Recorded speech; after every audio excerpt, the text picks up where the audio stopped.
Hi 5 కోట్ల ఆంధ్రప్రదేశ్ ప్రజలందరికీ శుభోదయం. 2019లో నా సాటి సోదరీమణులందరూ అన్న కావాలి, అన్న రావాలి అన్నారు. అన్న వచ్చారు. వచ్చిన 3 నెలల్లోనే ఎవరైతే కావాలి రావాలి అని అడిగిన సోదరీమణులందరూ ఎందుకు వచ్చాడురా బాబు, ఎందుకు కావాలరా నాయనా అని వాళ్ళల్లో వాళ్ళే మదన పడిపోతున్నారు. కానీ వాళ్ళ ఈగో అడ్డం వచ్చి బయటపడలేని పరిస్థితి చూస్తుంటే చాలా జాలి వేస్తుంది. అన్న కావాలి, అన్న రావాలి అని అధిగమించిన ప్రతి ఒక్కరి కోసం అన్న వచ్చాడు. 40 మంది జలసమాధయ్యారు. అన్న వచ్చాడు. 100 మంది ప్రాణాలు తీశాడు. అన్న వచ్చాడు. 9 కోట్ల ప్రజాధనం నేలపాలు చేశాడు. అన్న వచ్చాడు. పేదల నోటి కాడ కూడు తీశాడు. అన్న వచ్చాడు. పేదోడికి పని లేకుండా చేశాడు. అన్న వచ్చాడు. అమరావతి అటకెక్కింది.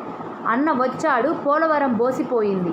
అన్న వచ్చాడు. ఇసుక బంగారం అయ్యింది. అన్న వచ్చాడు. భూముల విలువ దూసిపోయింది. అన్న వచ్చాడు. రాజధాని రద్దయింది. అన్న వచ్చాడు. మద్యం మండిపోయింది. అన్న వచ్చాడు. బూతుల రాతలు పెరిగిపోయాయి. అన్న వచ్చాడు. బ్లీచింగ్ మైదా అయిపోయే. అన్న వచ్చాడు. బీరు నీరైపోయే. అన్న వచ్చాడు. బాబాయ్ ఆత్మకు శాంతి లేకుండా పాయే. అన్న వచ్చాడు. స్కీముల పేరుతో స్కాములు తెచ్చాడు. అన్న వచ్చాడు. కరెంటు ఛార్జ్ షాక్ కొట్టే. అన్న వచ్చాడు. ఆర్టీసీ ఛార్జ్ కొట్టే. అన్న వచ్చాడు. అమ్మఒడి అన్నాడు. నాన్న జేబు కొట్టాడు. అన్న వచ్చాడు.